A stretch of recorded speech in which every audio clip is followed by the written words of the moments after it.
Ori and the Will of the Wisps is an upcoming sequel to the 2015's most popular platform adventure game, Ori and the Blind Forest. The game is developed by Moon Studios and published by Microsoft for PC and Xbox One. I am a big fan of Ori and the Blind Forest, so when they announced the sequel, I was excited as hell. The game is set to release sometime in 2019, and we don't have a specific date as of making of this video. All we know about this game so far is from the trailers that they showed off at E3, some gameplay from the area of the map called Windswept Wastes, and a few developer interviews. Based on that, I have compiled a list of 10 things that I found to be new and interesting about this game. A quick disclaimer before we begin. The game is in development, so some things could change. Also, there could be mistakes in the way I have perceived some of these changes, so I apologize in advance for any errors.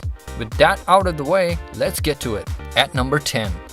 In the first game, there were different enemies spread throughout the game, however none of them were particularly memorable or challenging. In this game though, you have a ton of new enemies. There is now a sand creature, flying swarms of some kind of a bird, or whatever this is, or this, or this. The monsters too appear to be bigger, stronger, and uglier. At number 9. Moon Studios has acknowledged that in the first game, their focus was mainly on delivering a superior platforming experience and less on the combat.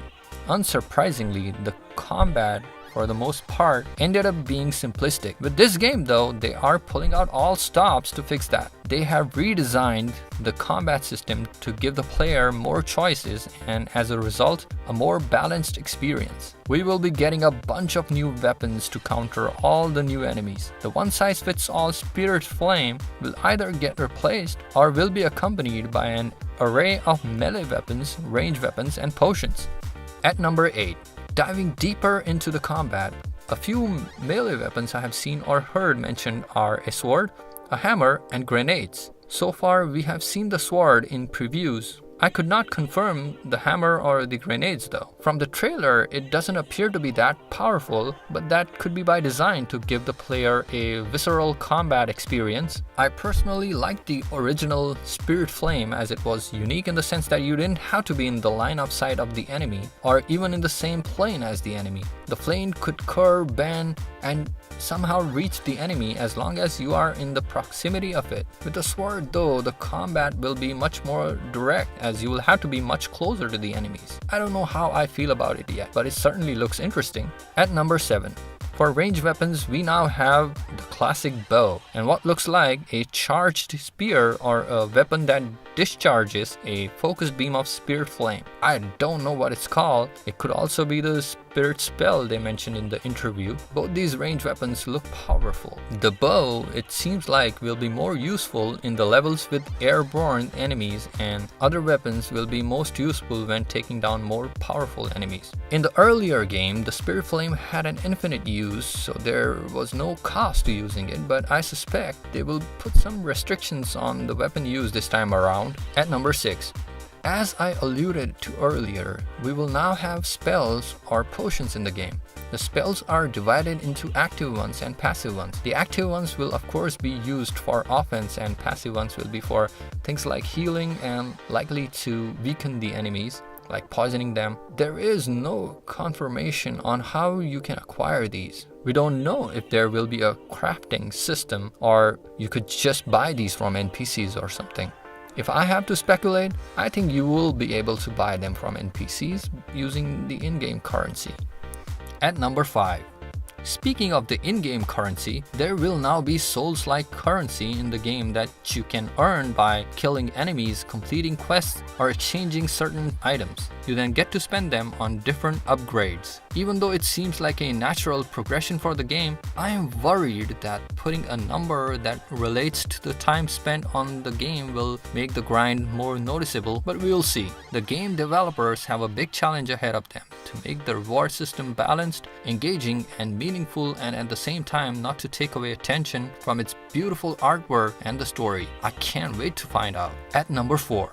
In terms of new core abilities, we know that there are at least 2 new ones. In the sand zones, you can now burrow into the sand to discover new areas and fight the sand creatures to uncover buried ability cells. The other interesting addition is the grappling mechanism. You can now grapple onto the key points along the path to swing from one point to another. Other than these two abilities, I noticed Ori flying on the owl's back, but I don't know if it is a core ability or if it's just a cutscene. Chances are it's the latter, but we won't know for sure yet. At number 3, story has been a key aspect of the first game, and it looks like they are committed to deliver an even better narrative experience this time around. The story seems to continue right where they had left off in the last game. Without spoiling the first game too much, the only surviving Kuro's egg hatches into a beautiful owlet. Just as Ori was raised by Naru, the baby owl is raised by Ori with help from Naru and Gumo. Thomas Mahler of the Moon Studios mentioned in an interview that the first game was about the relationship between the parent, which is Naru, and a child, which is Ori. This game will be about siblings. I really hope they don't end up killing any of these main characters, especially Naru. At number 2,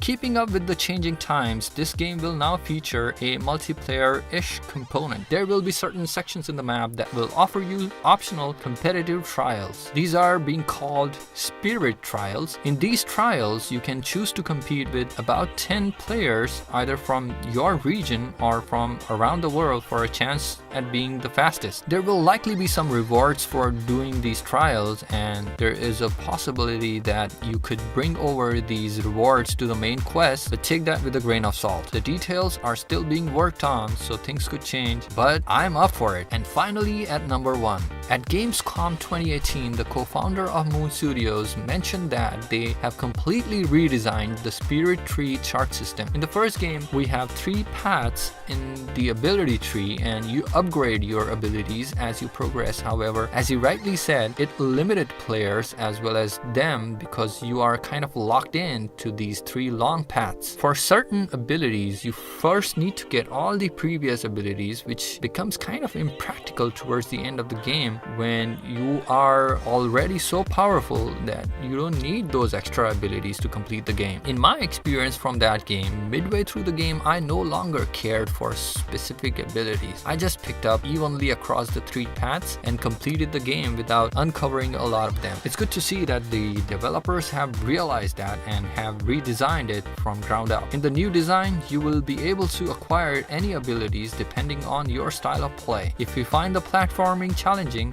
you can spend your in-game currency on, say, double jump or even a triple jump early in the game. Or if you find certain enemies difficult, you can invest more on weapon-based abilities. This is a welcome change as it will give players more choices and also increase the game's replay value. Before we finish, here are a couple of bonus additions. There will be more types of shards this time around, and at least some of them will be fungible. For example, a large spirit light container can now be used as is, or it can be converted into the in-game currency. In an effort to bring more RPG elements to the game and make the world look more lived in, expect a bunch of NPCs for doing side quests, buying upgrades, and buying maps. There is still a lot that we don't know about this game. All the indications point towards a bigger, better, and a fun experience. I can't wait to get my hands on this game. If you are new to this channel, I have done a video about my 5 hardest areas from Ori and the Blind Forest that you can check here. Finally, if you like this video, please be sure to click the like button. It helps us a lot. If you would like to be notified of the future videos, hit that subscribe button, and I'll see you next time.